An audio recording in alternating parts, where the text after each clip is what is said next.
आज्याच पूर्वी डिलिव्हरी करत होत्या ना, त्याच नाळ कापत होत्या, त्याच मुलांना मोठे करत होत्या. बाळाला पाजायचं कसं हे त्याच आईला शिकवत होत्या. आपल्या सर्व मराठी माणसांना राजगिऱ्याचा लाडू, दाण्याचा लाडू भयंकर आवडतो. तर तो एकत्र धरून ठेवायला आपण त्याच्यात गुळाचा पाक घालतो. हा जो गुळाचा पाक आहे हे आजी आजोबांचं काम. वडील काहीतरी बोलतात आणि मग आजोबा काहीतरी बोलले म्हणून त्यांना शांत करतात, त्यांच्यात खटके उडतात आणि मग त्या मुलाचं त्यात काय होतं नेमकं. पोर म्हणताय ना की मला भातावर टोमॅटो सॉस घालून खायचं, खाऊ दे ना.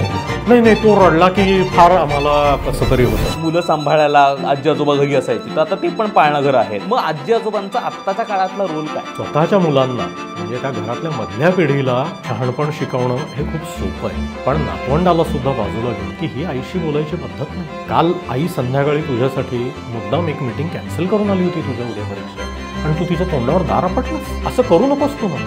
हे मुलाला कोणीतरी अधिकारवाणीने सांगणं गरजेचं आहे. हा आजी आजोबांचा रोल आहे. मला माझ्या मुलासोबत मुलीसोबत एक्सपेरिमेंट करायचा आहे आणि मग पालक जे काही सांगतायत मग तो इंटरफेरन्स वाटला. तर ह्या लाईन्स दोघांनी सुद्धा कशा समजून घ्यायच्या. एखादी गोष्ट आईबाबांनी नाही म्हटली की आजी आजोबांकडे जातात, मग त्यांच्याकडनं ती गोष्ट कन्व्हिन्स करून घेतात. आता तुम्ही 15 दिवसासाठी आला तर घराची घडी विस्कटून जाऊ नका, हे शब्द आपल्या तोंडून नाही निघाले पाहिजे. आपल्या आईवडिलांनी आपलं केलेलं पालकत्व हे जगात कोणाला पटलेलं नाही. आजी आजोबांनी असं मुलांना आग्रह केला पाहिजे, हे बघ माझे बायसेप्स, कधी आणताय नातवंड.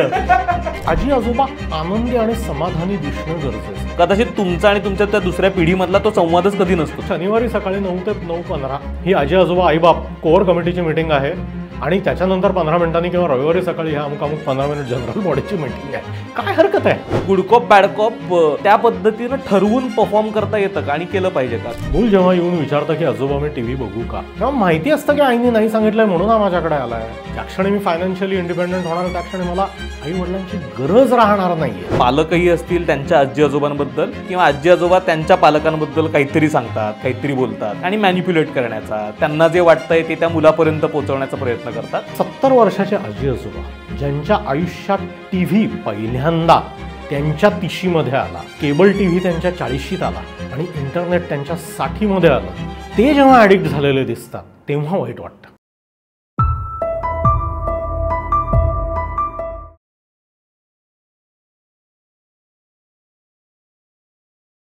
हॅलो नमस्कार, मी ओंकार जाधव आणि खुसपूसच्या नव्या एपिसोडमध्ये तुमच्या सगळ्यांचं खूप स्वागत करतो.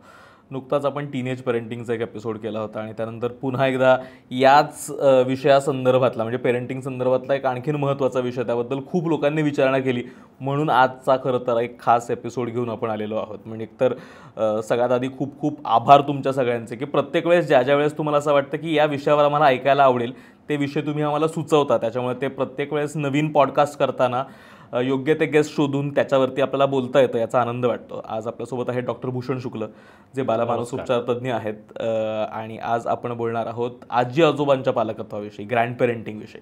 कारण आता आपण म्हणजे एक ते सतत पेरेंट्स आणि ग्रँड पेरेंट्स म्हणजे पालक आणि त्यांचे आजी आजोबा यांच्यामध्ये सतत एक काहीतरी कसे ते दोघं विरुद्ध आहेत आणि एका बाजूला मुलगा आहे आणि मुलगा कसा एखादी गोष्ट करून घ्यायची असेल, मुलगा किंवा मुलगी एखादी गोष्ट करून घ्यायची असेल की कसं आजी आजोबांथ्रू ती करून घेतो आणि मग पालकांना असं वाटतं की नाही हे सारखं माझ्या पेरेंटिंगमध्ये इंटरफेअर करतात. तर यात सतत क्लॅशेस आणि कॉन्फ्लिक्ट्स तयार होतात आणि मग ते आणि आता फॅमिलीजही तशा राहिलेल्या नाहीत की आपण एकाच रूफ अंडर राहतो सगळेच, आणि मग खूप कॉम्प्लिकेटेड होत चाललं आहे. तर आत्ताच्या काळात आपण ग्रँड पेरेंटिंग किंवा आजी आजोबांच्या पालकत्वाकडे काय पद्धतीनं पाहिलं पाहिजे हे खरं तर बघण्याचा प्रयत्न करणार आहोत. खरं तर पहिलाच प्रश्न हा आहे की ज्यावेळेस आपण आधीचे आजी आजोबा आणि आत्ताचे आजी आजोबा म्हणतोय त्यावेळेस एकूणच त्यांचे रोल्स बदललेत का. म्हणजे आधीच्या आजी आजोबांचे रोल्स काहीतरी हे स्पेसिफिक होते, मुळात आजी आजोबांचा रोलच काय हे सुद्धा सुरुवात केली तरी. आय थिंक या विषयावर शिरीषापूर्वी एका पॉडकास्टमध्ये खूप डिटेलमध्ये बोलली आहे की नॉलेज रिपॉझिटरी ज्याला आपण म्हणतो की ज्ञानाचं माहितीचं भांडार हा सिनियर लोकांचा खरा रोल आहे. म्हणजे संस्कृतीचे 3 पायाभूत आधार समजले जातात की एक म्हणजे तुमची खाद्य संस्कृती, की तुम्ही कशा प्रकारचं अन्न कशा प्रकारे बनवून केव्हा आणि कसं खाता. दुसरं आहे तुम्ही लग्न कशी करता, आणि तिसरं आहे की तुमच्या बालसंगोपनाच्या ट्रेडिशन्स काय आहेत. या 3 गोष्टी या संस्कृतीचा पाया असतात. ह्याच्यावर कुटुंबाची, समाजाची, छोट्या घटकांची संस्कृती ठरते. तर या तिन्हीमध्ये पूर्वी आजी आजोबा हा किंवा जे सिनियर्स सगळे आहेत तो सर्वात मोठा घटक होता. कारण पिढ्यानुपिढ्या त्या ट्रेडिशन्स चालू ठेवणे, आपल्याला पूर्वी काय उपयोगी पडलेलं आहे आणि कशाचा त्रास झालेला आहे या गोष्टी हळूहळू ट्रेडिशनमध्ये कन्व्हर्ट होतात.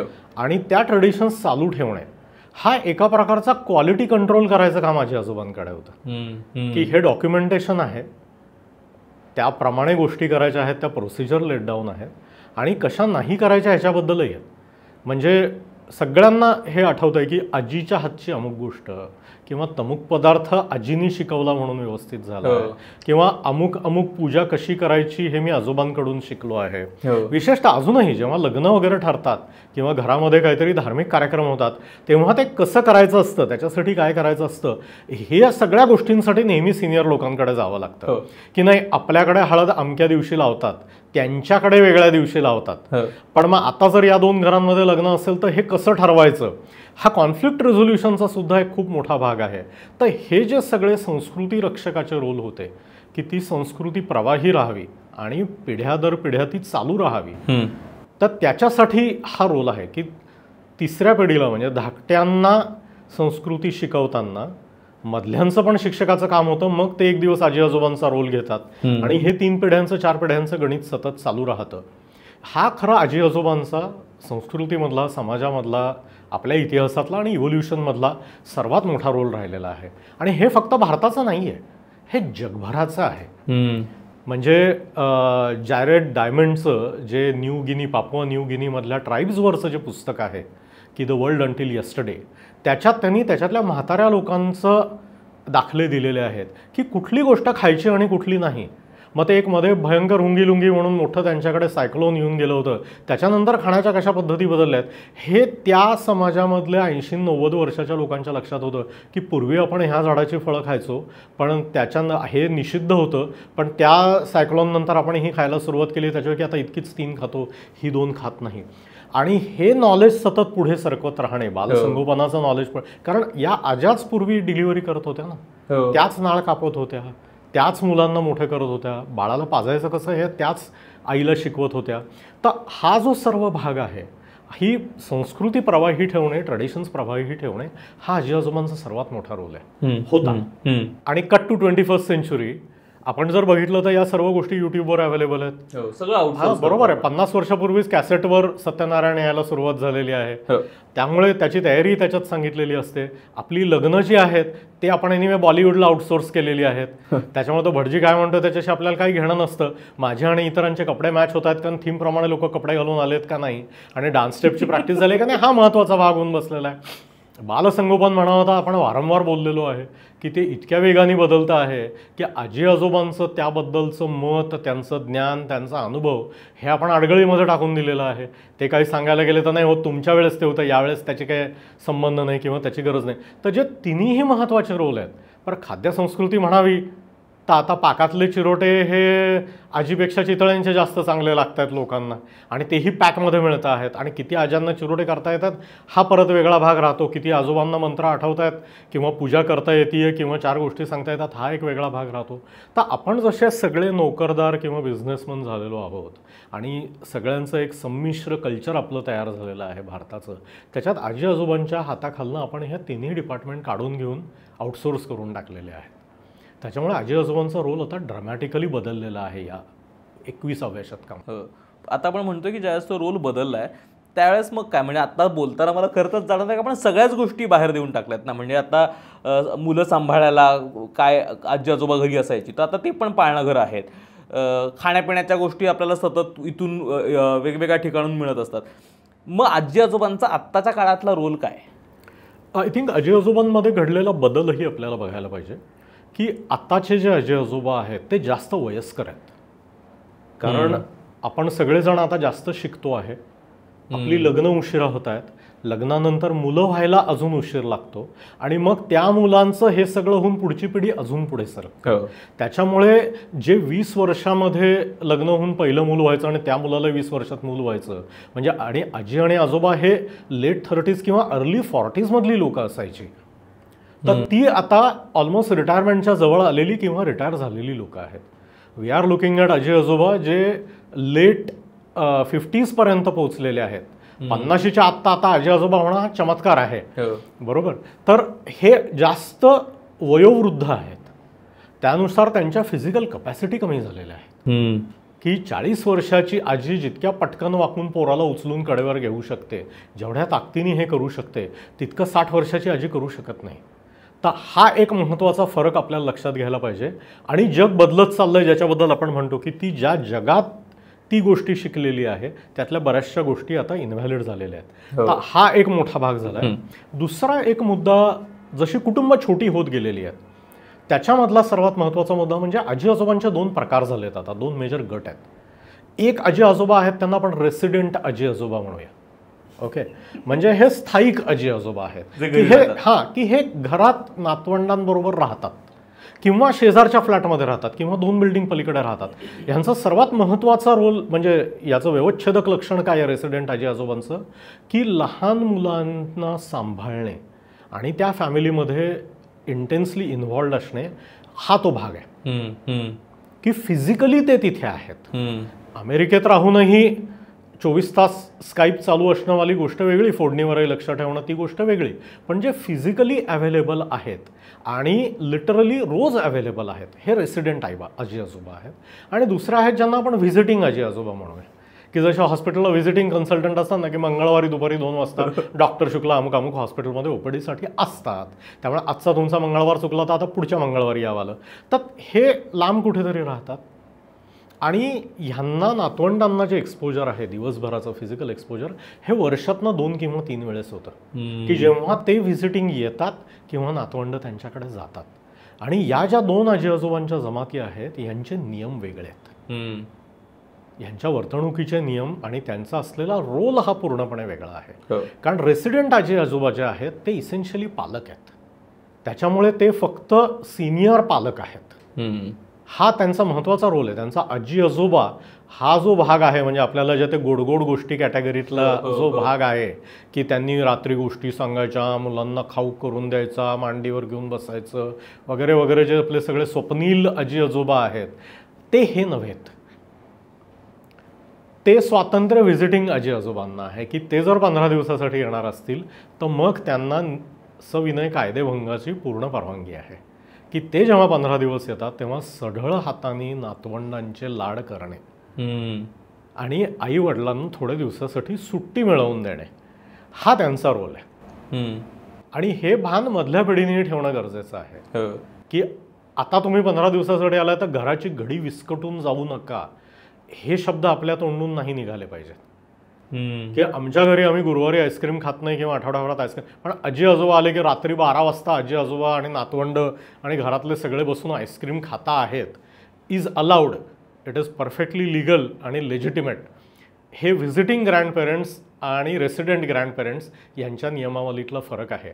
हे अगदी मी पहिल्यांदा I want to put it here, की हे भान असणं सगळ्यांना, तिन्ही पिढ्यांना हे भान असणं गरजेचं आहे.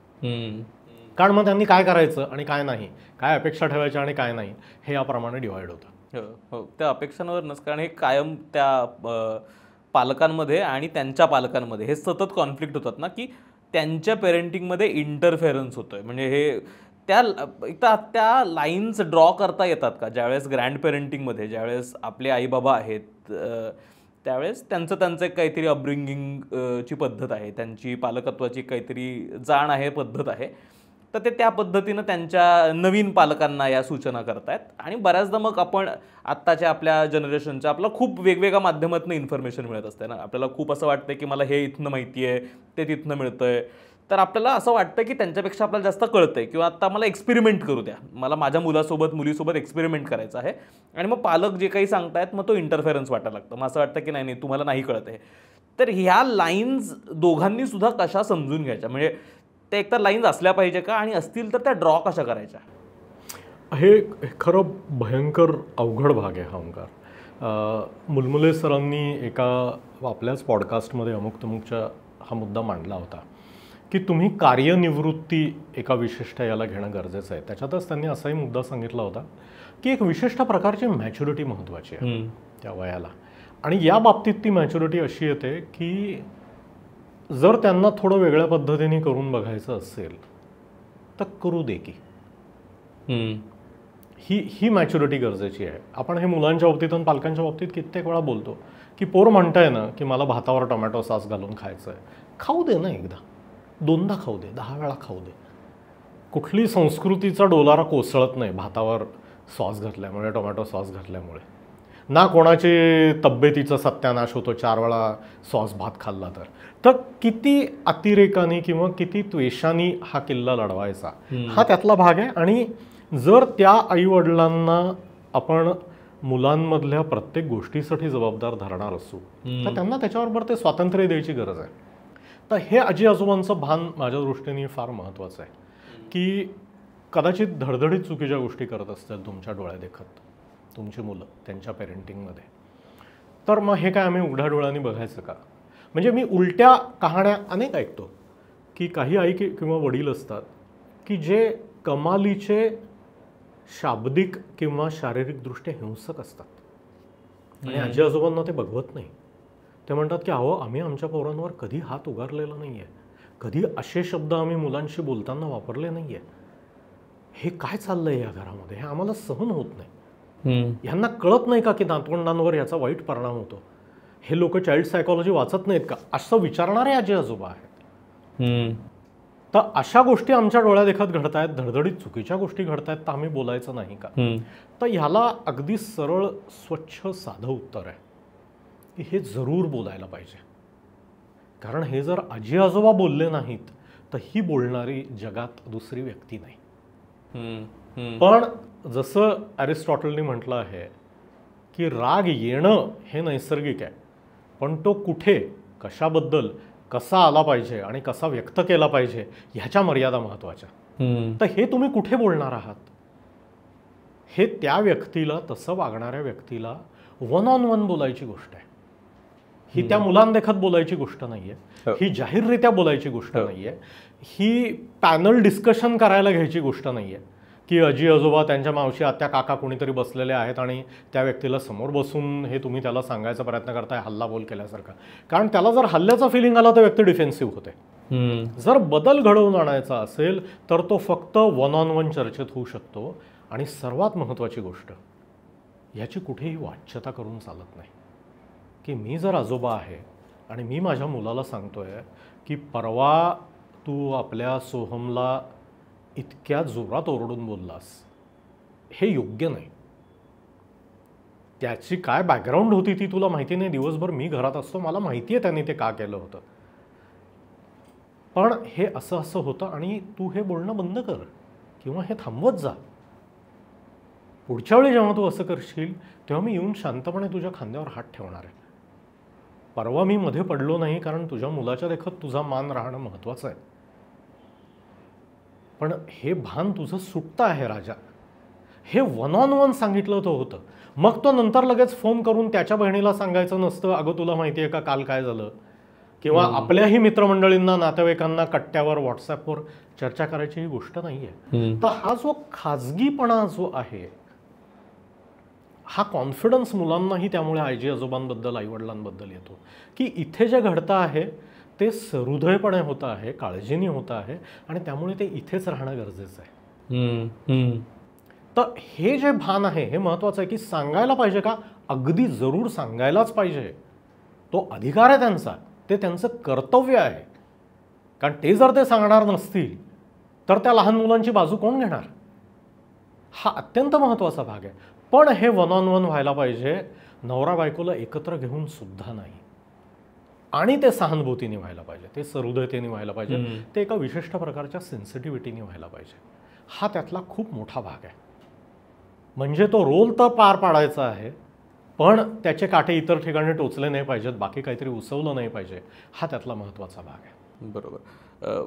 मला असं कायम वाटतं की पालक आणि त्यांचे पालक यांचा रोल खरं तर मुलांच्या, कारण आपण अल्टिमेटली बोलतोय त्या मुलांबद्दल, म्हणजे त्यांच्या पेरेंटिंग, त्यांच्या संगोपनाबद्दल बोलतोय, तर हा खरं तर ऑर्केस्ट्रेटेड असला पाहिजे का? म्हणजे ते good cop bad cop play करतात. कारण बऱ्याचदा असं होतं ना की मुलं तेच करतात ना की एखादी गोष्ट आईबाबांनी नाही म्हटली की आजी आजोबांकडे जातात, मग त्यांच्याकडनं ती गोष्ट कन्व्हिन्स करून घेतात, मग त्याला आजी आजोबा मग परत आईबाबांकडे जातात किंवा मग सूट देतात की नाही ही कर, खेळ अजून, बघ अजून 10 मिनटं TV, बघ रे, होऊ दे ना, काय होतं ते. तर ते एक नेगोसिएशनचं काम मुलं आजी आजोबां थ्रू हे करतात. तर याचं भानही आजी आजोबा आणि त्यांच्या पालकांना त्यांच्या मुलांनी असलं पाहिजे का? कारण हे गुड कॉप बॅड कॉप त्या पद्धतीनं ठरवून परफॉर्म करता येतं का आणि केलं पाहिजे का, की ते जसं आहे तसं ओके आहे? गुड कॉप बॅड कॉप ही संकल्पना जिथून आली आहे ना, ती बेसिकली गुन्हेगाराला त्याच्या गुन्ह्याची कबुली देता यावी किंवा त्याच्याकडनं ती कबुली काढून घेता यावी यासाठी आलेली संकल्पना. याचा कुटुंबामध्ये काय रोल आहे? इथे कोण गुन्हेगार आहेत आणि कोण पोलीस आहेत? प्रत्येकाने संपूर्ण पालकत्व करणं अपेक्षित आहे. आपण प्रत्येक जण काहीतरी गोष्टी अशा करणार आहोत की ज्या आपल्या मुलांना आवडणार नाही आहेत, काहीतरी अशा करणार आहोत की ज्या आपल्या मुलांना भयंकर प्रिय आहेत. आपल्या प्रत्येकाच्याच आतमध्ये गुड कॉप आणि बॅड कॉप असणार. ते मनुष्य स्वभावच आहे तो, की प्रत्येक जणच दुसऱ्यासाठी काही पार्ट गुड असतो आणि काही पार्ट बॅड असतो. 100% गोड असं कोण असतं साखरेशिवाय? आणि त्याने डायबिटीज होतो म्हणतात. बरोबर. त्यामुळे हा जो स्प्लिट आहे हा खूप चुकीचा आहे. कारण आपण परवानगी घेतली आहे का त्या व्यक्तीची की आम्ही तुला बॅडकॉप डेझिग्नेट करतोय, तो आयुष्यभर बॅडकॉप राहणार आहे, तू मेल्यावरही लोक तुझी बॅडकॉप म्हणूनच आठवण ठेवणार आहेत? हा रोल त्या व्यक्तीच्या संमतीने आपण देतोय का त्याला? हा त्यातला महत्वाचा भाग आहे. माझं याच्याबद्दलचा व्ह्यू थोडा वेगळा आहे. मला असं वाटतं की आजी आजोबांना शॉक ॲब्सॉर्बरचा रोल आहे. कारण आपण अनेकदा याबद्दल बोललोय की आई वडील आणि मुलं हे जे नातं आहे ना, हे आता इतकं अवघड होऊन बसलेलं आहे की ते स्मूथ नाही चालू शकत 24 तासापेक्षा जास्त. त्याच्यात काहीतरी खडखड होत राहते. ते आईवडिलांनाही करावं लागतं, मुलांनाही करावं लागतं. टीनेज पेरेंटिंगमध्ये आपण त्या स्वातंत्र्य युद्धाबद्दल बोललेलो आहोत. तर तिथे कुणीतरी या दोन्ही पिढ्यांना धीर देणारा आणि गोष्टी एका ठराविक लिमिटच्या पलीकडे बॉईल ओव्हर होत नाहीयेत, फाटत नाहीयेत, हे सांभाळणारा एक घटक कुटुंबामध्ये गरजेचा आहे. की काळजीतून किंवा स्वातंत्र्याच्या इच्छेमधून अतिरेकीपणा जर व्हायला लागला तर त्याला बांध घालणारा घटक हा आजी आजोबांचा रोल आहे असं मला वाटतं. की नदीला जसे घाट बांधलेले असतात, ते नदीला थांबवायला ही धरणं नाही आहेत, हे घाट आहेत. की त्यामुळे नदीची उपयुक्तता वाढते आणि नदी दरवेळी ओसंडून गावामध्ये यायचंही कमी होतं आणि थोडी सेफ जागा क्रिएट होते. निदान एका विशिष्ट अंतरापुरते जेव्हा नदी गावातून जाणार आहे तेव्हा नदीचे आणि गावाचे संबंध चांगले राहावेत, हा घाटाचा सर्वात मोठा रोल असतो. तो आजी आजोबांचा रोल आहे. किंवा आपल्या खाण्यापिण्याच्याच गोष्टींबद्दल जर आपण बोलत असू तर आपल्याला सर्व मराठी माणसांना राजगिऱ्याचा लाडू, दाण्याचा लाडू भयंकर आवडतो, बरोबर. तर तो एकत्र धरून ठेवायला आपण त्याच्यात गुळाचा पाक घालतो. हा जो गुळाचा पाक आहे हे आजी आजोबांचं काम आहे की त्याला ते एकत्र धरून ठेवायचं आहे. कारण तो पाक नसेल तर हे विखरून जाणार आहे. जे प्रेशर्स आहेत त्याच्यावर हे नातं चूर होऊन जाणार आहे, अगदी तुकडे तुकडे होऊन जाणार आहेत त्याचे, ते सगळे दाणे विखुरणार आहेत आणि त्याला गोडवा पण राहणार नाही. तर हे अलगद धरून ठेवणं हा भाग आहे. पण ह्याच्यात हेही तारतम्य पाहिजे की तो दाण्याचा लाडू आहे, तो गुळाचा लाडू नाही आहे. त्याच्यामुळे तितकाच त्याच्यात गुळ असणे आणि तेच काम त्यांनी करणे, तो गोडवा टिकून ठेवणे, हे आजी आजोबांचं खूप मोठं काम आहे. ह्याचा अर्थ कडवटपणा टाळायचा आहे असं नाही. कारण आई वडिलांच्या आणि मुलांच्या नात्यात वेळप्रसंगी पालकांना कडवटपणा घ्यावा लागतो. पण तो कडवटपणा हा त्या विषयापुरता, त्या संभाषणापुरता, त्या कृतीपुरता टिकून राहील आणि अख्ख्या नात्यामध्ये त्याचं विष कालवलं जाणार नाही. अशा प्रकारे तो घाट बांधणं त्या नदीला, हे आजी आजोबांचं काम आहे असं मला वाटतं. आणि अनेक आजी आजोबा हे करू शकतात. डायरेक्ट पालकत्वाची जबाबदारी न घेता पालकत्वांचा एक सिनियर असिस्टंट म्हणून तिथे काम करणे, मुलांसाठी हे एक वेगळं कोर्ट आहे. आईवडिलांचा राग येतो ना, अनेकदा आईवडिलांचा राग येतो. तो कोणाला सांगायचा? तो सांगायला घरातली विश्वासाची अशी व्यक्ती पाहिजे की मी जिथे जाऊन माझा त्रागा व्यक्त करू शकतोय, कुटुंबाला कुठल्याही प्रकारचा धोका न. कारण हे जर तुम्ही बाहेर कोणाशी बोलायला गेलेत तर लोक जजमेंटल असतात. ते तुमच्या कुटुंबाबद्दल वेड्यावाकड्या गोष्टी बोलतात. शाळेत शिक्षकांशी बोलावं होतं तर ते बोलून पालकांना झापतात की परत अजून गोंधळ होतो. मित्रांशी बोलावं तर त्यांची तीच परिस्थिती. तर मुलांनी बोलायचं कोणाशी? तर त्यांना बोलण्यासाठी किंवा हा संसाराचा तापत्रया आम्हाला नको झाला आहे, तुम्ही का लग्नाच्या वेळेस आधीच सांगितलं नाही, आम्हाला इतका छळ असतो, हे आईबाबांना सुद्धा बोलायला कुणीतरी विश्वासाची थोरली व्यक्ती पाहिजे. ते काम आजी आजोबांचं आहे. त्यांनी त्याचं काही करायचं नाहीये, फक्त ऐकून घ्यायचं आहे. हा त्यातला महत्त्वाचा भाग आहे की बरेचदा विशेषतः आता ज्या वयस्कर आजी आजोबांबद्दल आपण बोलतो आहोत, त्यांना निगेटिव्ह भावना सहन होत नाहीत, त्यांना आवाज सहन होत नाहीत. सोसायटीतली भांडणं असतात ना, की दुपारची आमची झोपायची वेळ असते तेव्हा मुलांनी खेळू नये, फुटबॉल बंद ठेवावा, त्याचे धपधप आवाज येतात वगैरे वगैरे, ज्याच्यावरनं प्रत्येक सोसायट्यांमध्ये की ती एक सेन्सिटिव्ह झालेलं वय आहे. त्याच्यामुळे त्यांना पटकन कलह थांबवा, आवाज थांबवा, पटकन शांतता, ही जी घाई झालेली असते ही बाजूला ठेवून धीराने फक्त ऐकून घेणे हा त्यांचा खूप मोठा रोल आहे. ऐकणं हा पॅसिव्ह रोल नाही आहे, ऐकणं हा ॲक्टिव्ह रोल आहे, हा त्या गुळाचा रोल आहे, धरून ठेवण्याचा रोल आहे. तर तो आजी आजोबांचा सर्वात मोठा सकारात्मक हवा असलेला भाग आहे आत्ताच्या कुटुंब संस्थेमध्ये. आपण हेच थोडं एक्सटेंड करत, अशा काय काय स्पेसिफिक गोष्टी आहेत ज्या आजी आजोबांनी अगदी करायलाच पाहिजे आणि अशा काही गोष्टी आहेत ज्या आजी आजोबांनी करणं टाळल्या पाहिजे त्यांच्या मुलांच्या बाबतीत किंवा त्यांच्या नातवंडांच्या बाबतीत, असं काही आपण याबद्दल बोलू शकतो का? आता खरं जर खूपशे आजी आजोबा हे ऐकत असतील आणि कदाचित पुढच्या दशकामध्ये मीही त्याच रोलमध्ये जाणार आहे, त्याच्यामुळे मला हा व्हिडिओ स्वतःला रिमाइंडर म्हणून वारंवार बघायची सुद्धा वेळ येईल. तर आजी आजोबांनी निश्चित कराव्यात अशा खूप गोष्टी आहेत. पहिली गोष्ट म्हणजे आजी आजोबांनी स्वतःच्या तब्येतीची काळजी घेणं गरजेचं आहे. कारण आजी आजोबांची तब्येत आणि त्यांना काही नाही झालं पाहिजे हे अनेक घरांमध्ये एक प्रकरण होऊन बसलेलं असतं आणि त्याच्यापायी ते बरेचदा नकोशा लेव्हलला ते जाऊन पोहोचतं. तर स्वतःच्या गोष्टी स्वतः करणे शक्यतो हा फार महत्त्वाचा भाग आहे. की ग्लासभर पाणी मागितलं तर नातू आणून देत नाही, ही दुःखाची गोष्ट आहे. आय ॲग्री की आजोबांनी सांगितल्यावर 6, 8, 10 वर्षाच्या, 15 वर्षाच्या, अगदी 20 वर्षाच्या नातवंडांनी सुद्धा बुडाला स्प्रिंग असल्यासारखं टुणकन उडी मारून उभं राहावं आणि ते पाणी आणून द्यावं आजी आजोबांना, यात काही चूक नाही आहे, ही अपेक्षा योग्य आहे. पण हे जग बदललेलं आहे. हे नातवाच्या तोंडून येणं महत्त्वाचं आहे की आजी तू बस, मी तू कशाला उठते, तुला पाणी हवं आहे का, मी आणून देतो. हा या लेव्हलचा फिटनेस गरजेचा आहे आणि ही आजी आजोबांनी स्वतःची काळजी घेतली पाहिजे. त्यांच्या ज्या विशिष्ट वेगळ्या गरजा आहेत आणि त्या 100% रास्त आहेत, मग त्या आवाजाबद्दलच्या असतील, त्या खाण्यापिण्याबद्दलच्या असतील, तर त्यांनी हा इंडिपेंडन्स दाखवणं गरजेचं आहे की त्यांचाही एक भार आणि मुलांचाही एक भार आणि नोकरीचाही भार आणि जगाचाही भार, तर मधल्या पिढीची अवस्था फार गंभीर होऊन बसते याच्यामध्ये. तर फिजिकल फिटनेस असणे, इंडिपेंडन्स असणे हे त्यांनी जरूर करायला पाहिजे. दुसरी जी सर्वात महत्त्वाची गोष्ट आहे, आणि मी हे बोलतो, मला कल्पना आहे की हे किती अवघड आहे, तरीही हे सांगणं गरजेचं आहे की आजी आजोबा आनंदी आणि समाधानी दिसणं गरजेचं आहे. कारण हे जे आजी आजोबा पण आहे हे 20-20 वर्ष, 25-25 वर्ष चालणारी गोष्ट आहे.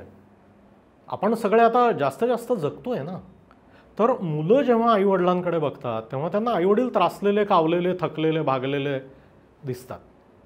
पण हेच मोठेपण असतं का? तर नाही, मोठेपण आनंदी असतं, त्याच्यात मजा असते, त्याच्यात 4 छान गोष्टी असतात. हा आनंद आजी आजोबांच्या एकंदरीत एक्झिस्टन्समध्ये दिसणं गरजेचं आहे की 50-60 वर्ष जगून झालेलं आहे, आम्हाला त्याच्यातनं काहीतरी शहाणपणा आलेला आहे आणि आम्ही सुखी आहोत. का सुखी आहोत? कारण आहे त्या परिस्थितीत सुख आम्ही शोधलंय, ते शोधता येतं, ते प्रत्येकाला शोधता येतं.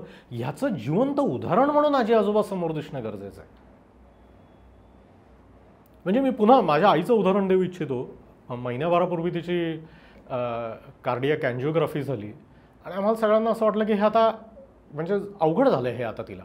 पण ज्या क्षणी डॉक्टरांनी हिरवा जाणं काही नाही, टणटणीत आहात, काही प्रॉब्लेम नाही, प्रवासाला जाऊ शकता, त्या क्षणी तिने ताबडतोब स्वतःच्या घरात एकटीने जाऊन राहायला सुरुवात केली नाशिकमध्ये आणि पुढच्या मैत्रिणींबरोबरच्या ट्रिपची तयारी केली. ही जी आयुष्य जगण्याची इच्छा, पॉझिटिव्ह आनंदी इच्छा आहे, ही दिसणं गरजेचं आहे. त्याच्यामुळे अख्ख्या घरादाराला धीर राहतो. हा आजी आजोबांच्या लक्षात येत नाही की संध्याकाळी जेव्हा लोक घरी येतात, शाळेतून घरी येतात, कामावून घरी येतात, तेव्हा आजी आजोबा समोरच्या कोचावर बसलेले असतात दार उघडल्या उघडल्या.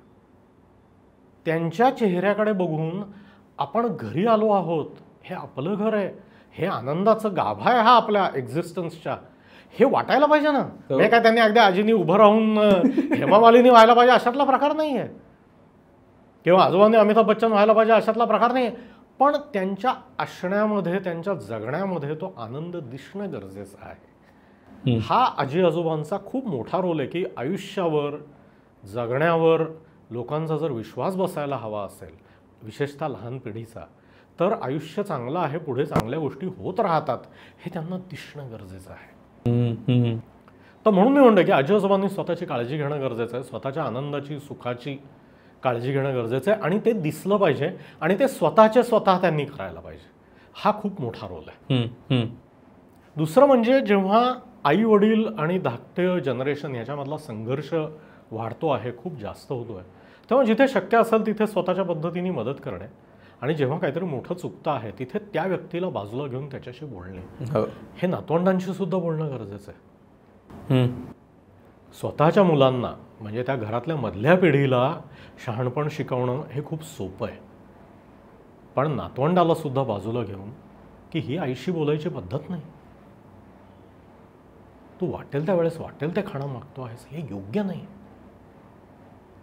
काल आई संध्याकाळी तुझ्यासाठी मुद्दाम एक मीटिंग कॅन्सल करून आली होती, तुझ्या उद्या परीक्षा आहे, आणि तू तिच्या तोंडावर दार आपटलास किंवा या शब्दामध्ये आईशी किंवा वडिलांशी बोललास, हे चूक आहे.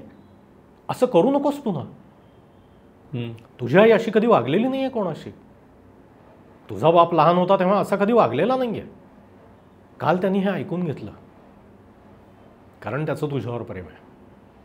हे मुलाला कोणीतरी अधिकारवाणीने सांगणं गरजेचं आहे. हा आजी आजोबांचा रोल आहे. नातवंडांना घाबरून राहणे हा रोल नाही आहे. कारण आई बाबांच्या बाजूला पालकत्व करताना कोणीतरी खंबीरपणे उभं राहण्याची गरज आहे. ते धडपडतायत. हा आजी आजोबांचा 100% रोल आहे. आणि हे जर आपण करत नसू तर आपण कर्तव्यच्युत होत आहोत इथे. की मधल्या पिढीला जसं तुम्ही हक्काने सांगताय तसं धाकट्या पिढीला तर तिप्पट हक्काने तुम्हाला सांगा, पण पुन्हा एकदा बाजूला घेऊन एकटे असताना आणि थोडक्यात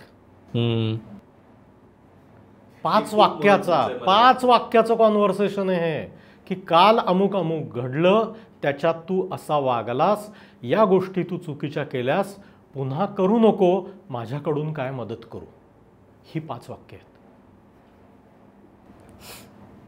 रामायण लिहायला घ्यायचं नाहीये. हा कारण मुलं आणि त्यांचे आईवडील हे प्रेझेंटमध्ये जगायचा प्रयत्न करतायत. जेव्हा व्यक्ती प्रेझेंटपेक्षा किंवा फ्युचरपेक्षा सतत भूतकाळाबद्दल बोलत राहते तेव्हा ती नुसती वृद्ध नाही तर अतिवृद्ध झाली आहे याचं हे लक्षण आहे. की ह्यांचं आता सगळं जे होतं ते मागे होऊन गेलेलं आहे, आता पुढे काय व्हायला शिल्लक नाही आहे. या रोलमध्ये आपल्याला नाही जायचं आहे. आपल्याला आज आणि उद्याबद्दल बोलायचं आहे. त्याच्यामुळे ते ब्रीफ, क्विक, शार्प असणं गरजेचं आहे. हवं तर डोक्यात डायलॉग 5 वाक्यांचा तयार करा, 2 वेळा आरशासमोर उभं राहून म्हणा आणि मग त्या पोराला कोपऱ्यात घेऊन दम द्या काय द्यायचा आहे तो. पण हे करा आणि ते विशिष्ट या पद्धतीने करा, त्याचा खूप उपयोग होईल. कारण मुलांना असं बरेच वाटतं की आई बापांना यांना काय कळतंय, हे एकटे ते बघून घेऊन नंतर आजी आजोबांबरोबर मी मांडवली करून घेऊ. नाही, असं नाही आहे. हा रोल आहे. दोन्ही पिढ्यांना कोपऱ्यात घेऊन ढूस देण्याचा रोल आहे तो आजी आजोबांचा आहे आणि तो त्यांनी निश्चित केला पाहिजे. तो हक्क आहे त्यांचा. हे बोलणं हा त्यांचा हक्क आहे आणि तो त्यांनी बजावलाच पाहिजे. आणि अशा काय गोष्टी आहेत ज्या टाळल्या पाहिजेत नक्की? एक म्हणजे दीर्घसूत्रीपणा, की लांबण लावणे. हे काय होतं की विषयाची भूमिका, त्याची पार्श्वभूमी, त्याच्याबद्दलचं आत्तापर्यंत घडलेल्या आहे ना, तुम्ही ज्ञानाचा भांडारच आहात, मान्यच आहे. हा रोलच आहे ना, इव्होल्युशनरी रोल आहे तुमचा. पण सध्याचा इव्होल्युशनचा जो टप्पा आहे त्याच्यामध्ये वेळेची भयान कमतरता आहे. तर प्लीज पटकन रील्स दाखवा, रील्स. मग लोकांना मागू दे ना की नाही मला अख्खा एपिसोड ऐकायचा आहे. तर हा एक महत्त्वाचा भाग आहे की तो दीर्घसूत्रीपणा टाळणं गरजेचं आहे. दुसरं म्हणजे आमच्या वेळेस असं नव्हतं, हा बाद करायचा वाक्प्रचार आहे. हो, तुमच्या वेळेस नव्हतं असं आम्हाला माहिती आहे ना, काळ्या दगडावर लिहिलेलं आहे, वाचलं आहे आम्ही अनेक ठिकाणी. पण त्याच्यात काय आत्ता बोलूया ना, हो आत्ताबद्दल बोलूया ना. तर सतत स्वतःचा नांगर हा वर्तमान काळात टाकून ठेवणे आणि तो फक्त भविष्याच्या दिशेनेच निघणे, हा खूप महत्त्वाचा भाग आहे. कारण हा मानवी स्वभावाचा भाग आहे की त्याला भूतकाळ आवडतो. तर सतत तिथे जाणं हे योग्य नाही. आणि अजून एक संघर्षाचा मोठा मुद्दा आहे, तो धार्मिकतेचा आहे.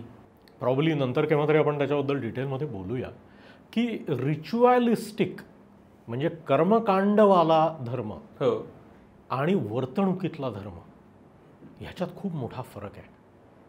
आणि बरेचदा आजी आजोबा हे कर्मकांड दिशेने जातात की मग तू उठल्यावर नमस्कार केला का देवाला, आणि मग ते अमुक म्हटलाच का, आणि तमुक केलंच का, आणि हे उजव्याच हाताने केलं का डाव्याच हाताने केलं. इथे जेव्हा बरेचदा गाडी अडकून पडते तेव्हा पिढ्यापिढ्यांमधलं फ्रिक्शन वाढतं. मग ते मूल विचारणार ना की जर डावा हात आणि उजवा हात दोन्ही देवानीच केले तर उजवा हात का वापरायचा. आजोबा म्हणतात नाही त्याच्यावर असा नासाच्या सायंटिस्टनी सांगितलंय की ते मधल्या बोटातली नस काहीतरी डोक्याला, ते पोरगं गुगल काढून सांगणार आजोबा अशी कुठलीही नस नसते आणि ते कुठल्याही डोक्यात जात नाही, त्यांनी कुठलीही चक्र उघडत नाही. थापा मारू नका. तुमचा कदाचित तुम्ही नका उजवा हात आणि ते मधलं बोट त्या गोष्टीसाठी वापरू, पण तेच दरवेळी इन्सिस्ट करत राहणं प्रत्येकासाठी हे जरा प्रॉब्लेमॅटिक होत आहे. त्याच्यामुळे महत्त्वाचं काय आहे तर गोडवा महत्त्वाचा आहे, ते सांधून धरणं महत्त्वाचं आहे. कारण सध्या सर्वात मोठा धोका त्याला आहे. कुटुंब विखरतंय, समाज विखरतोय, प्रत्येक ठिकाणी तो गुळाचा चिकटपणा जो स्निग्धपणा जो आहे तो कमी पडतोय, अख्खा समाज विखुरतोय अशी आपल्याला भीती वाटते. त्याचेच परिणाम कुटुंबावर होतात. तर हे धरून ठेवणं हे काम आहे. तर हे भान सतत राहणं गरजेचं की मी जे करतो आहे याचा या सांधण्याला मदत होणार आहे का विखुरण्याला मदत होणार आहे, ह्यांनी लोक जवळ येणार आहेत का लांब जाणार आहेत, हे भान ठेवणं खूप गरजेचं आहे. बापरे. म्हणजे खरं तर ते इतकं टेकन फॉर ग्रँटेड रोल वाटतं की अच्छा या सगळ्या गोष्टींचा विचार मला नाही वाटत खरं तर आजी आजोबा सुद्धा करत असतील. म्हणजे त्यांची मुलं आजी आजोबा म्हणून त्यांच्याकडे बघण्यासाठी आणि हा रोल त्यांना देऊ करण्यासाठी आजी आजोबा पण त्यांना स्वतःच्या त्या रोलमध्ये पाहतात की नाही, खरं तर हीच भीती वाटते. ज्यावेळेस आपण परत मगाशी पण बोललो ना की काय पद्धतीनं पालकांमधलं आणि त्यांच्या पालकांमधलं कम्युनिकेशन व्हायला पाहिजे. ज्यावेळेस या कुठल्याही पद्धतीचे खटके आजी आजोबांमधले आणि त्यांच्या पालकांमधले हे मुलं बघतात तर काय पद्धतीचा परिणामही त्या मुलांवरती होतो. कारण जर हा कळला तर आपल्याला ते टाळायचे कसे याच्यासाठी पण काम करता येईल. कारण हे बऱ्याचदा होतं ना की काही झालं की वडील काहीतरी बोलतात आणि मग आजोबा काहीतरी बोलले म्हणून त्यांना शांत करतात, त्यांच्यात खटके उडतात आणि मग त्या मुलाचं त्यात काय होतं नेमकं.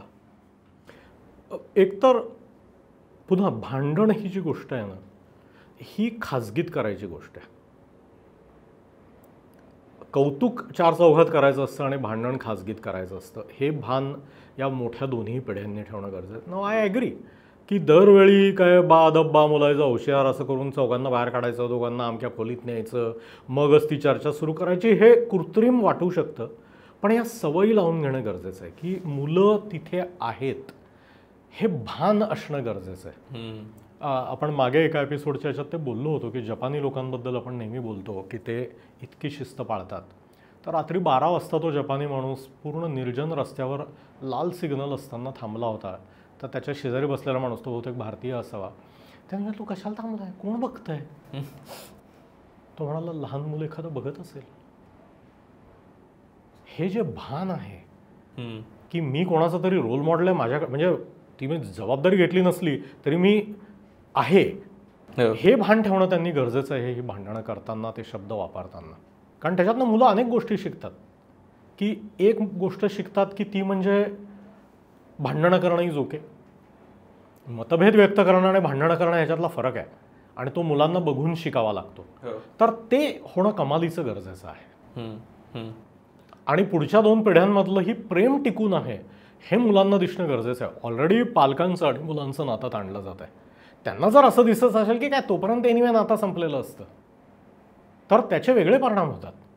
मुलांची गृहीतकं बदलतात मनातली की हे नातं हे डिस्पोजेबल आहे, हे संपणार आहे. ज्या क्षणी मी फायनान्शियली इंडिपेंडंट होणार त्या क्षणी मला आई वडिलांची गरज राहणार नाही आहे. या लेव्हलला मुलांचे विचार जातात. आणि आपण तर इथे 3 पिढ्यांना एकत्र ठरण्यासाठी आजी आजोबा खापर पणजोबा कसे गरजेचे आहे त्याच्याबद्दल बोलतोय. आणि हे महत्त्वाचं आहे. तर हा सेन्स मुलांपर्यंत कॅरी होणे की we are still a family, हे भान पुढच्या दोन्ही पिढ्यांनी एकमेकांशी मतभेद ठेवताना गरजेचं. आपण आता मतभेदांबद्दलच बोललो ना, तर मला आणखीन एक त्यातलाच एक मुद्दा तो डिस्कस करायचा वाटतोय, ते म्हणजे मॅन्युप्युलेशन. म्हणजे बऱ्याचदा मुलांना पालकही असतील त्यांच्या आजी आजोबांबद्दल किंवा आजी आजोबा त्यांच्या पालकांबद्दल काहीतरी सांगतात, काहीतरी बोलतात आणि मॅन्युप्युलेट करण्याचा, त्यांना जे वाटतंय ते त्या मुलापर्यंत पोहोचवण्याचा प्रयत्न करतात. तर या सगळ्याकडे काय पद्धतीनं पाहिलं पाहिजे, म्हणजे त्या पालकांनी सुद्धा आणि आजी आजोबांनी सुद्धा? माझ्या मते आपण मॅन्युप्युलेट होतो आहोत हे भान असणं गरजेचं आहे. आणि पालकांनी आणि आजी आजोबांनीही हे लक्षात ठेवायला पाहिजे, मधल्या आणि थोरल्या पिढीनी, की आपण जास्त जवळचे आहोत. आपलं नातं 30, 40, 50 वर्षाचं आहे. हे नवीन नातं आलेलं आहे, हे 6 महिने, वर्ष, 2 वर्ष, 5 वर्ष, 10 वर्षाचं आहे. त्याच्यामुळे आपल्यातला संवाद हा जास्त मजबूत असणं गरजेचं आहे. एका घरात राहणाऱ्या लोकांना माहिती असतं ना, मूल जेव्हा येऊन विचारतं की आजोबा मी TV बघू का, तेव्हा माहिती असतं की आईने नाही सांगितलंय म्हणून हा माझ्याकडे आलाय. नॉर्मली टीव्हीसाठीची एजन्सी मी नाही आहे. तर कुठला तरी नियम ट्रान्सग्रेस करण्यासाठी माझ्यापर्यंत आला आहे, माझी अथॉरिटी वापरून हा भ्रष्टाचार केला जाणार आहे, हे भान असणंही गरजेचं आहे. त्याच्यामुळे डायरेक्ट हो म्हणणे आणि त्याच्यानंतर जर आई म्हणाली अहो पण मी त्याला नाही सांगितलं होतं, तर मग आता मी सांगितलंय ना, मग आता त्यांनी बघितलंच पाहिजे माझा काय मान आहे का नाही या घरात, अशी सारखी स्वतःची मानमध्ये न घालणे, कारण मग ती कापली जाईल. तर हे माझ्या मते हे जे भान आहे हे खूपदा ह्याच्यातले जे गैरसमज, भांडणं किंवा या ज्या गोष्टी होतात ना, त्या तन्रीत असल्यामुळे होतात. ॲज इट इज एका विशिष्ट वयानंतर 10 गोष्टींचं भान ठेवणं हे मेंदूला अवघड होऊन बसतं. त्याच्यात मोबाईल नावाचा एक विचित्र प्रकार आजी आजोबांच्या हातामध्ये आलेला आहे. 4 वर्षाचं मूल मोबाईलला ॲडिक्ट होतं ह्याच्यात मला आश्चर्य वाटत नाही. As a neuroscientist I understand that. 70 वर्षाचे आजी आजोबा ज्यांच्या आयुष्यात TV पहिल्यांदा त्यांच्या 30मध्ये आला, केबल TV त्यांच्या 40शीत आला आणि इंटरनेट त्यांच्या 60मध्ये आलं, ते जेव्हा ॲडिक्ट झालेले दिसतात तेव्हा वाईट वाटतं की त्यांना फोन ठेवत नाही, त्यांना रील्स ठेवत नाही. जर नातवंडाला 2 तासाच्या वर फोन द्यायचा नाही असं ठरलेलं आहे, तर तुम्ही असं नाही म्हणू शकत मी कोड लावला होता पण त्याला कोड माहिती आहे. कुलूप लावून जर तुम्ही किल्ली बाजूला टांगून ठेवली तर त्याला कुलूप लावणं नाही म्हणतात हो. ते फक्त जनावरांना नाही उघडता येणार, कुठल्याही माणसाला उघडता येईल. तर हे जे गोष्टी आहेत या शिकायला पाहिजेत, त्याला इलाज नाही आहे. जसे तुम्ही पैशाची काळजी घ्यायला शिकता तशी तुम्ही इंटरनेट आणि स्क्रीनची काळजी घ्यायला शिकली पाहिजे. नाही तर बटनाचे फोन वापरा. हे कदाचित माझं बोलणं खूप कठोर वाटेल, पण ही मुलं ज्या प्रकारे आजी आजोबांना मॅनिप्युलेट करता आहेत ते मला खरंच बघवत नाही की आजी आजोबांचा पूर्ण सन्मान त्याच्यामध्ये निघून जातो आहे. ते हतबल होत आहेत, त्यांची फरफट होती आहे घराघरामध्ये आणि ते त्याबद्दल काहीच करायला तयार नाहीत. नाही तो रडला की फार आम्हाला कसं तरी होतं. याच्यात फक्त रडण्याची भीती नसते, याच्यात मुलाची, सुनेची किंवा मुलीची आणि जावयाची भीती असते की ते आपल्याला रागवतील. हे पोर तोंड वेंगाडून आई बाबांकडे जाईल आणि मग त्याचा बॅकलॅश आपल्याला सहन करावा लागेल, याची सुद्धा एक भीती असते. म्हणून मी म्हणतोय की 2 पिढ्यांमधला संवाद यासाठी महत्त्वाचा आहे, मधल्या आणि थोरल्या, की जर ठरलं आहे ना नाही द्यायचं आहे 2 तासाच्या वर स्क्रीन टाईम, तर आजी आजोबा त्यांच्या पद्धतीने ते 2 तास इम्प्लिमेंट करणार आहेत आणि ते मग आपण सहन करायची तयारी दाखवली पाहिजे. ते कदाचित रागवतील, ते कदाचित 2 फटके घालतील. त्यांनी फटके मारणं याचं मी समर्थन करत नाही आहे, पण ते त्यांच्या पद्धतीने ते काम करायचा प्रयत्न करता आहेत, तर ते त्यांना करू दिलं पाहिजे. आणि त्याबद्दलची जी काही चर्चा आहे ती परत बंद दारामागे 1-on-1 व्हायला पाहिजे. कारण त्यांनाही तो कॉन्फिडन्स वाटणं गरजेचं आहे आजी आजोबांना की ही आमची नातवंड आहेत आणि आम्ही हे करणार आहे, आम्हाला हा हक्क आहे या घरामध्ये. हे माझ्या मते हे एकसंधता जी आहे आणि एकमेकांवरचा विश्वास आहे की ते काय वाईट उद्देशाने बसलेले नाही आहेत ना नातवंडांसाठी तिथे, ती त्यांची नातवंडच आहेत की. तर हा एकमेकांवरचा विश्वास या 2 पिढ्यांमध्ये टिकणं गरजेचं आहे. कारण त्यांच्यामध्ये जर विसंवाद असेल तर पोरं ते चिरफाड करून त्यांच्या दुफळी माजवणार आहेत. आणि ती जी आपण बोक्याची का माकडाची गोष्ट ऐकतो ना की तो खवा इकडे तिकडे टाकून त्या माकडांनीच खवा घट्ट केला आणि 2 मांजरं बोंबलत बसली, तसं लहान मुलं करणार आहेत. त्याच्यामुळे त्यांना आपल्यामध्ये दुफळी पडू देणं महत्त्वाचं नाही. अशी जेव्हा काहीतरी अनयुज्युअल मागणी येते तेव्हा पटकन थांब, मी तुझ्या आईबाबांना विचारतो. हे शब्द तोंडातून काढण्यात कुठलाही कमीपणा नाही आहे. आणि जर आजोबा नाही म्हटले आहेत तर नाही, हे कबूल करण्यातही कुठलीही तुमची संस्थानं लुटली जात नाही आहेत. हे या दोन्ही पिढ्यांनी एकमेकांचे हात धरून उभं राहणं गरजेचं आहे, नाही तर पोरं सुटणार आहेत मधून. आता आपण विश्वासाबद्दल बोललो ना, तर मला थोडा आणखीन कदाचित ताणतोय मी हा मुद्दा पुढे, पण त्याच्यात पुढे मला खेचत हे विचारायचं आहे की असं बऱ्याचदा होतं ना की मुलं जास्त वेळ आजी आजोबांसोबत असतात आणि आजी आजोबांसोबत जास्त कम्फर्टेबल असतात, कारण अर्थात दिवसभर ते घरी आहेत, पालक ऑफिसला जात आहेत, जो काही वेळ मिळेल घरी आल्यानंतर पण लॅपटॉप उघडून बसावा लागतोय कारण वर्क फ्रॉम होम आहे, मग त्याच्यानंतरचे इतर कामं, इतर कॉल्स आणि मुलांसाठीचा देण्याचा वेळ त्यांचा अगदी एवढीच आहे. त्याच्या उलट आजी आजोबा त्यांच्यासोबत पूर्ण वेळ आहेत. याच्यामध्ये मग पालकांमध्ये ती इन्सिक्युरिटी निर्माण व्हायला लागते की माझा मुलगा किंवा माझी मुलगी आजी आजोबांच्या जास्त जवळ आहे. आजी आजोबा पण आणि पालकसुद्धा काय पद्धतीनं याला हँडल करू शकतात, कारण ते होतंच ना की मुलाला जास्त कम्फर्टेबल वाटतंय की आजीकडे जाऊन एखादी गोष्ट सांगणं किंवा आजोबांकडे एखादी गोष्ट जाऊन सांगणं, पण तो पटकन माझ्याकडे येऊन सांगत नाही आहे, हे पालकांचं होतं.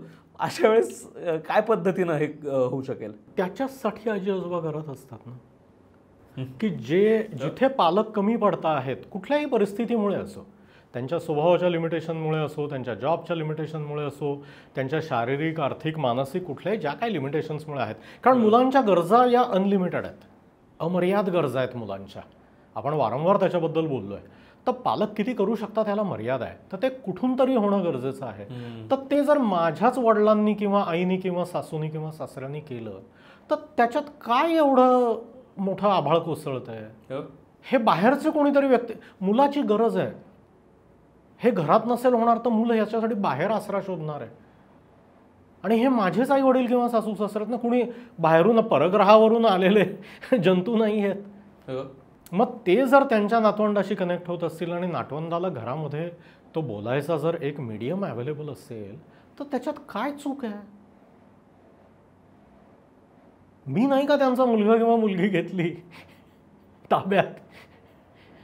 मग हा जो भाग आहे ना की याच्यात एक काहीतरी विचित्र प्रकारची अधिकार वृत्ती जी आहे की मुलांकडे प्रॉपर्टी असल्यासारखं बघायचं आणि या सातबारावर फक्त माझंच नाव असलं पाहिजे, बाकीचं कोणाचं. हे कुठली आपली मुलं? खलील जिब्रानबद्दल आपण किती वेळा बोलतो. ती अख्खी दुनिया आहोत. तो गाडीचा जो चालक आहे ना, जो त्यांना ज्या टेम्पोमध्ये पोरं कोंबून आपण पाठवतो आहे, तो सुद्धा त्यांचं पालकत्व करतोय. तो कसा वागतोय, कशी गाडी चालवतोय, कसा ओरडतो आहे, ती तिथे बसलेली मावशी कशी वागतीये, हे सुद्धा तुमच्या मुलांच्या पालक आहेत. प्रत्येक ॲडल्ट जो तुमच्या मुलांना बिहेवियरल संस्कार करतो आहे तो पालक आहे. मग असं तर नाही म्हणत ना की उद्यापासून मीच टेम्पो चालवायला सुरुवात करते, उद्यापासून शाळेतले सगळे विषय मीच शिकवते, उद्यापासून सगळं जेवण मीच करते, असं आपण नाही म्हणत ना पुरुष किंवा स्त्रिया. मग करू दे की ते आजी आजोबांना काय बिघडतं. आणि माझ्या मते इथे आजी आजोबांचं रोल आहे. लहान मुलं जेव्हा अभ्यासाला बसतात, आई वडील घरात नसताना, तेव्हा लहान मुलांना पेपरवेटची गरज असते. ते खूप पटकन सैरभैर होतात. तर शेजारी बसणं की माझं वाचायचं आहे, तूही तुझं गणित चालू दे, मी इथेच आहे, हे न घाबरता मुलं अगदी लहान असल्यापासून आजी आजोबांनी करायचं आहे. म्हणजे मध्ये ॲडोलसन्समध्ये दारं बंद करण्याचे जे उद्योग चालू होतात त्याला आपोआप आळा बसतो की आजी शेजारी बसते, आजोबा शेजारी बसतात, काही अडलं तर पटकन मला सांगतात. किंवा माझ्या हातात फोन ठेवायचा नाही आहे कारण मी डिस्ट्रॅक्ट होतो, तर आजीच्या हातात फोन आहे, मी आजीला विचारू शकतो, आजी अमक्या अमक्या शब्दाचं स्पेलिंग काय गं, किंवा आजोबा हे मला जरा सांगा हो, हे मला अडलंय. या प्रकारचा एक्सटेंडेड ब्रेन त्या मुलांचा बनणं ही गरजेची गोष्ट आहे. ते मुलं अभ्यासाहून उठतंय, नाही मी नाही तू पाणी प्यायला जाऊ नको, मी तुला पाणी आणून देतो, तू इथेच बसून राहा. हे आजी आजोबांनी करणं हा त्यांचा रोल आहे, हा त्यांचा हक्क आहे. हे त्यांनी करणं आणि ते करत असताना मधल्या पिढीने शांतपणे त्यांना पाठिंबा देणं, पॅनिक न होता. हे सर्व एक एक्सटेंडेड न्यूक्लिअर फॅमिली, 3 पिढ्यांची एकत्र राहणारी किंवा जवळजवळ जी राहणारी आहे त्याचं हे चांगलं लक्षण आहे की दाण्याचं आणि गुळाचं भांडण नाही आहे. ते पूरक आहेत, एकमेकांसाठी आहेत, एकमेकांमधूनच आलेले आहेत. हा सेन्स खूप गरजेचा आहे. आणखीन एक सर, आपण परत परत ते घरामध्ये ते कॉन्व्हर्सेशन व्हायला पाहिजे, बाजूला घेऊन जा बोला, याबद्दल बोलताय. कॉन्सेप्ट म्हणून खूप पटते आहे, म्हणजे मान्य आहे की या पद्धतीनं बोललं तर होऊ शकेल, पण रिअल लाईफ सिच्युएशन्समध्ये तशा गोष्टी नाही घडत कदाचित. म्हणजे थोडंसं हा विचार आयडियलिस्टिक वाटू शकतो. तर हे खरंच प्रत्येक वेळेस घडणं शक्य आहे का? ज्यावेळेस तुम्ही एखादा काहीतरी कॉन्फ्लिक्टमध्ये आहात, काहीतरी एक झालंय आणि प्रत्येक वेळेस तुम्हाला बाजूला कदाचित तुमचा आणि तुमच्या त्या दुसऱ्या पिढीमधला तो संवादच कधी नसतो, तुम्ही कधीच दोघेच एकत्र बाजूला येऊन संवादच केलेला नसतो, तर त्यावेळेस कशा या गोष्टी घडू शकतात? कित्येक शेकड्यानी गोष्टी अशा आहेत की ज्या आजपर्यंत मनुष्य जातीच्या आयुष्यात घडलेल्या नाही आहेत आणि ती या पिढीला कराव्या लागत आहेत. की आईवडिलांना 12-12 तास कामं करावी लागत आहेत, घरातलं कोणीतरी एक मेंबर 3-3 महिने कुठेतरी कामाला जातो आहे आणि समोर नाही आहे, घरामध्ये मोठे मोठे कॅन्सर काय होत आहेत, किंवा 4 लोकं सोडली तर 5वं माणूस पोरांना बघायला मिळत नाही आहे, आठवड्यातले 2-2 वेळा आपण बाहेर जेवतो आहे. किती गोष्टी अशा आहेत ज्या आपण नव्याने करतोय. अरे अमेरिकेत काय झालं आम्हाला माहितीसुद्धा नव्हतं, हिरोशिमावर ॲटम बॉम्ब पडला हे आम्हाला 2 दिवसांनी पेपर आला तेव्हा कळलं होतं. आता तिथे ट्रम्पला नुसते गॅसेस झाले तर आम्हाला माहिती असतं, मेलानियाला कळायच्या आधी आम्हाला कळलेलं असतं की ट्रम्प साहेबांना गॅविस्कॉनच्या 2 गोळ्या खाव्या लागल्या. हे बदल घडलेलेच आहेत ना. मग हे ह्याच्यात काहीतरी हे नवीन आहे म्हणून चुकीचं आहे असं म्हणण्यात काय अर्थ आहे?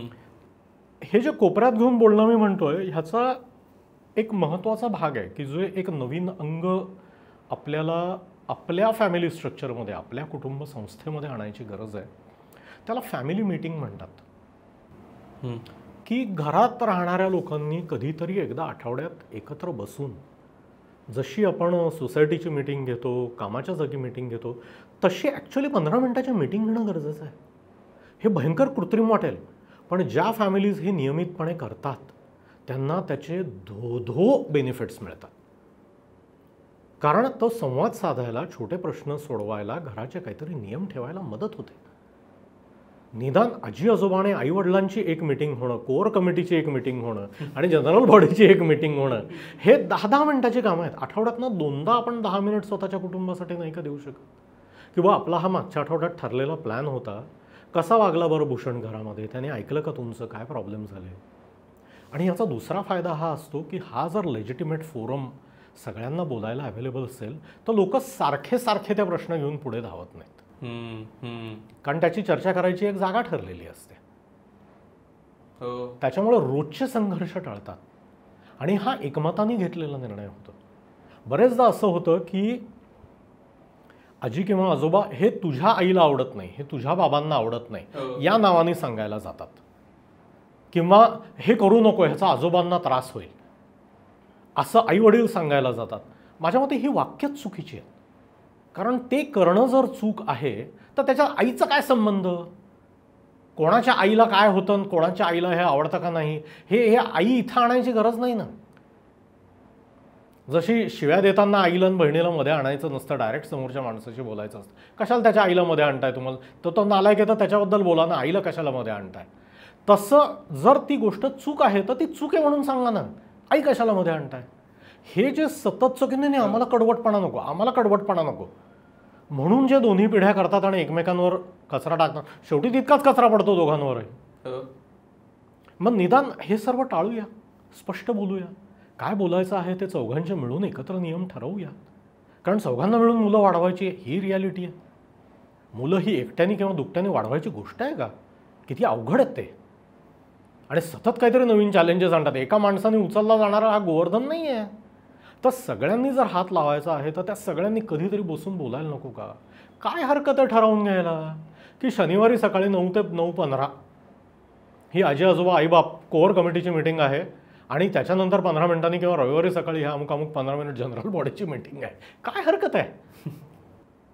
हे कदाचित कृत्रिम वाटेल, पण माझं आपल्या सर्व प्रेक्षकांना विनंती आहे की हे सलग 3 महिने करून बघा, 12 मीटिंग करून बघा. तुम्हाला चुकीचं वाटलं तर माझ्या नावाने हेट मेल लिहा, कॉमेंट्स आहेत खालती त्याच्यात लिहा डॉक्टर शुक्ल गाढवेत म्हणून. आम्ही हे करून बघितलं आणि याचा काही उपयोग झाला नाही, 100% लिहा, आम्ही आनंदाने स्वीकार करेल. पण निदान सलग 12 मीटिंग 10-10 मिनिटाच्या घेऊन बघा आणि मग हे बात करा. आपण खूप नवीन गोष्टी करतोय. माझी आई जीन्सची पॅन्ट घालायला आयुष्यात पहिल्यांदा शिकतीये. पण घालतीये, प्रयत्न करते आहे, कारण तिला माहिती आहे की याच्याशिवाय माझा प्रवास सुखकर होत नाही. करतायत ना. अरे 9वारी साड्या आयुष्यभर घालणाऱ्या बायांनी 5वारी घालायला शिकल्या आहेत ना. आजोबा लोक जे फक्त बॉसचं ऐकत होते ते आता बसून नातवंडांबरोबर इंटरनेट शिकतायत ना. कधीही न घडलेल्या गोष्टी होत आहेत ना, करतोय ना, त्या प्रगती म्हणतोय ना आपण त्याला. मग एक 10 मिनिटाची मीटिंग काय अवघड आहे. आणि आपल्याच लोकांबद्दल बोलतोय, आपल्याच लोकांबरोबर बोलतोय, आपल्याच घरात बोलतोय, आपल्याच मातृभाषेत बोलतो आहोत. 10 मिनिट देऊया काय आठवडाभरातले, करून तर बघा. म्हणजे सारखे कोपऱ्यात घ्यायची वेळ येणार नाही. हो हो. मला तेच खूप महत्त्वाचं वाटतं की कारण ज्या वेळेस आपण पेरेंटिंगबद्दल बोलतो ना, इतकं विखुरलेलं वाटतं ते आणि इतकं ते असं वाटतं की होईल आणि मग ते आपण पडू आणि शिकू. असा काही स्ट्रक्चरल अप्रोच त्याला कधी मिळत नाही. मला वाटतं या पद्धतीचा स्ट्रक्चरल अप्रोच, एक छोटी गोष्टसुद्धा काहीतरी खूप ते बांधायला मदत करू शकेल. आणि लांबण लागणं टळतं. 10 मिनिटांमध्ये संपवायचं आहे. त्याच्यामुळे उगाच कुणीतरी एक एअरटाईम हॉक करत बसत नाही, आठवडाभर तर डोक्यामध्ये भुंगाही राहत नाही. त्याच्यामुळे या सर्वाला एक व्यवस्थित आकार येण्यासाठी, एक बांधलेपणा येण्यासाठी त्या 10 मिनिटाच्या मीटिंगची खूप गरज आहे. ऑलमोस्ट आता आपण शेवटाकडे आलो. तर शेवटचा प्रश्न की जे लोक आता नुकतेच आजी आजोबा होऊ पाहतात, म्हणजे काय 50शी लेट 50sमध्ये किंवा 60sमध्ये आहेत, त्यांच्यासाठी एक काही सांगू शकलात गोष्ट पॉझिटिव्ह अफर्मेटिव्ह आजी आजोबा होण्यासाठीच्या दृष्टीनं आणि त्यांच्या मुलांसाठी सुद्धा? पहिली गोष्ट म्हणजे जिममध्ये जायला सुरुवात करा. आजी आजोबा होणार असाल तर सर्व्हिसिंग करून घ्या, स्पेअर पार्ट्स ठिकाणावर आणा. हा सर्वात महत्त्वाचा भाग. आणि मुलांनाही मधल्या पिढीसाठीचा की पालकत्व, आपल्या आईवडिलांनी आपलं केलेलं पालकत्व हे जगात कोणाला पटलेलं नाही आहे. तुमच्याही पोरांना तुमचं पटणार नाही. पण ह्याचा अर्थ ते टोटली बाद आहेत असा मुळीच होत नाही. तर विश्वासाने त्यांची मदत घ्या, त्यांचा हात हातात घ्या आणि खांद्यावर पण हात ठेवा आणि 4 जण मिळून पुढच्या दोघांना सांभाळायची तयारी करा. पण आजी आजोबांना जिममध्ये पाठवूया. मला हे खूप आवडले, आजी आजोबांना. म्हणजे ते हल्ली होतं ना की लग्न ठरली की मुलं मुली जिमला जायला लागतात लग्नाच्या आधी फिट होण्यासाठी. मला वाटतं ते आता आजी आजोबांचं होणार याच्यावर. आजी आजोबांनी असं मुलांना आग्रह केला पाहिजे, हे बघ माझे बायसेप्स, किंवा हे बघ मी 10 उठाभाषा करतेय, कधी आणताय नातवंड. Yes, thank you so much sir. खूप महत्त्वाचा विषय हसत खेळत तितकाच गांभीर्यानं आपण आज चर्चेला आणला. खूप खूप आभार. तुम्हाला आजचा एपिसोड कसा वाटला नक्की कळवा. मला माहिती आहे हा सगळ्या फॅमिली ग्रुप्सवर जाणार आहे, तर जर नसेल गेला अजूनपर्यंत तर प्लीज तुमच्या फॅमिली ग्रुप्सवर पाठवा. आणि जर तुम्ही ती फॅमिली मीटिंगची कॉन्सेप्ट तुमच्या कुटुंबामध्ये अंमलात आणत असाल तर प्लीज कॉमेंट्समध्ये आम्हाला सांगा काय वाटतंय. खूप खूप आभार. धन्यवाद. धन्यवाद.